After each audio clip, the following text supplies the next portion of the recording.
నమస్తే, welcome to editor analysis. Telangana రాజకీయాల్లో Janasena party కొత్త అడుగు వేయబోతుంది. ఇప్పటి వరకు ప్రధానంగా ఆంధ్రప్రదేశ్ రాజకీయాలకే పరిమితమైన జనసేన పార్టీ ఇప్పుడు తెలంగాణలో కూడా తన రాజకీయ కార్యకలాపాలను మరింత వేగంగా విస్తరించే దిశగా అడుగులు వేస్తుంది. ఈ క్రమంలో హైదరాబాద్ నడిబొడ్డున మణికొండ సమీపంలోని మల్కం చెరువు వద్ద జనసేన తెలంగాణ రాష్ట్ర కార్యాలయాన్ని ఏర్పాటు చేయడం రాజకీయ వర్గాల్లో ఆసక్తికర చర్చకు దారితీసింది. సోషల్ మీడియాలో వైరల్ అవుతున్న ఆ కార్యాలయం ఫోటోలు చూస్తుంటే దాదాపు 3 అంతస్తుల పరిధిలో ఏపీలో మంగళగిరి కార్యాలయానికి ధీటుగా అన్నట్లుగా రాజసంగా కనిపిస్తుంది. అంత పెద్ద భవనంలో పార్టీ ఆఫీసు అంటే ఇకపై తెలంగాణలో జనసేన కార్యక్రమాలు విస్తృత స్థాయిలో ఉండడం ఖాయమని తెలుస్తుంది. జనసేన అధినేత ఆంధ్రప్రదేశ్ ఉప ముఖ్యమంత్రి కొణిదెల పవన్ కళ్యాణ్ స్వయంగా ఈ కార్యాలయాన్ని ప్రారంభించనున్నట్లు ప్రకటించడంతో పార్టీ శ్రేణుల్లో కొత్త ఉత్సాహం నెలకొంది.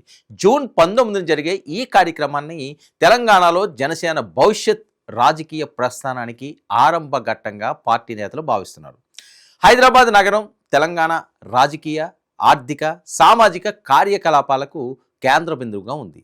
రాష్ట్ర రాజధానిగా మాత్రమే కాకుండా దేశవ్యాప్తంగా వివిధ ప్రాంతాల ప్రజలు నివసించే మహానగరంగా హైదరాబాద్ ఎదిగింది. అలాంటి నగరంలో పార్టీకి ప్రత్యేక రాష్ట్ర కార్యాలయం ఏర్పాటు చేయడం ద్వారా తెలంగాణ రాజకీయాల్లో తమ ఉనికిని మరింత బలంగా చాటాలనే లక్ష్యంతో జనసేన ముందుకు వెళ్తుంది. మణికొండ సమీపంలోని మల్కం చెరువు ప్రాంతంలో ఏర్పాటు చేసిన ఈ కార్యాలయం పార్టీ కార్యకలాపాలకు కేంద్రంగా మారనుంది.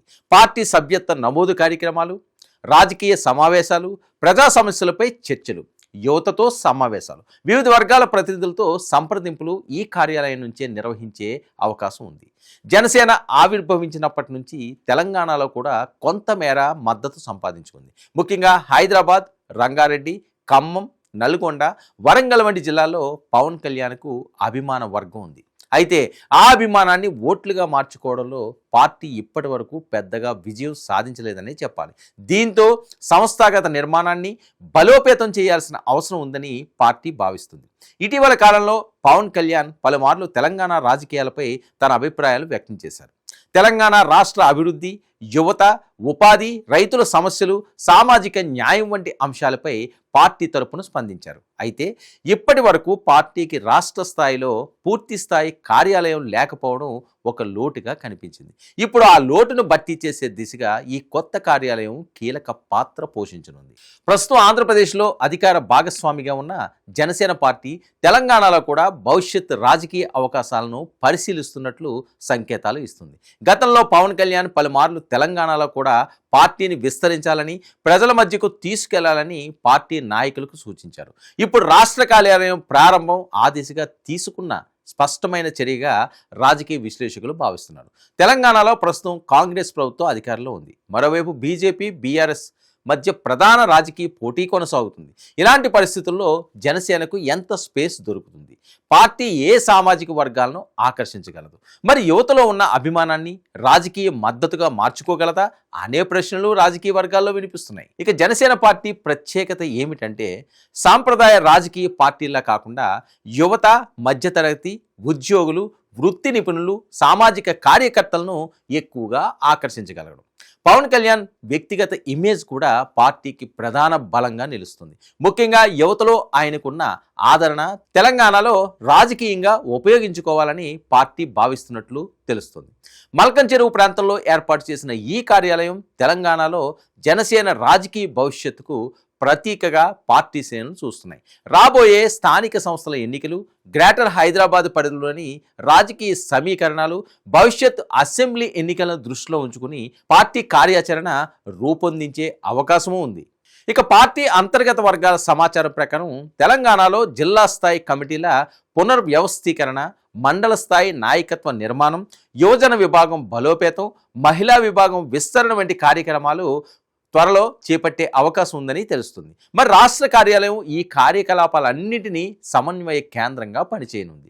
జూన్ 19న జరిగే ప్రారంభోత్సవం కార్యక్రమానికి తెలంగాణలోని వివిధ జిల్లాల నుంచి జనసేన నాయకులు, కార్యకర్తలు, అభిమానులు భారీ సంఖ్యలో హాజరవబోతున్నారు. మరి పవన్ కళ్యాణ్ ప్రసంగంలో తెలంగాణ రాజకీయాలపై పార్టీ భవిష్యత్తు వ్యూహం, సంస్థాగత విస్తరణ, ఎన్నికల ప్రణాళికలపై కీలక ప్రకటనలు వచ్చే అవకాశం ఉందని పార్టీ శ్రేణులు ఆసక్తిగా ఎదురుచూస్తున్నాయి. మోదీ వచ్చి వెళ్ళినప్పటి నుంచే తెలంగాణలో జనసేనను విస్తరించే విషయంలో పవన్ కళ్యాణ్ దూకుడు చూపిస్తున్నారని కొంతమంది మాట్లాడుతున్నారు. ఇక ఏపీ ఫార్ములానే తెలంగాణలో కూడా ప్రయోగిస్తారా, లేదంటే ఒంటరి పోటీ ఉంటుందా అన్నది తేలాల్సి ఉంది. ఏదేమైనా ఆంధ్రప్రదేశ్ ఎన్నికల విజయంతో కొత్త ఉత్సాహంలో ఉన్న జనసేన పార్టీ ఇప్పుడు తెలంగాణలో కూడా అదే ఉత్సాహాన్ని కొనసాగించాలని చూస్తుంది. రాష్ట్ర కార్యాలయం ప్రారంభం ద్వారా తెలంగాణ ప్రజలకు మరింత చేరువ కావడం, స్థానిక సమస్యలపై స్పందించడం, రాజకీయ ప్రత్యామ్నాయంగా ఎదగడం వంటి లక్ష్యాలతో పార్టీ ముందుకు సాగుతుంది. మొత్తానికి హైదరాబాద్లోని మణికొండ సమీపంలోని మల్కన్ చెరువు వద్ద జనసేన తెలంగాణ రాష్ట్ర కార్యాలయం ప్రారంభంతో తెలంగాణ రాజకీయాల్లో జనసేన తన ఉనికిని మరింత బలంగా చాటుకోవాలని సంకల్పానికి ఇది ప్రతీకగా నిలవనుంది. చూడాలి మరి భవిష్యత్ రాజకీయం ఏ మలుపు తిరుగుతుందో, మరి పవన్ స్ట్రాటజీ ఎలా ఉండబోతుందో చాలా ఆసక్తికరంగా తెలుగు రాష్ట్రాల్లో వినిపిస్తున్న చర్చ ఇది. ఇది ఈనాటి editor analysis. Stay tuned to 9 news.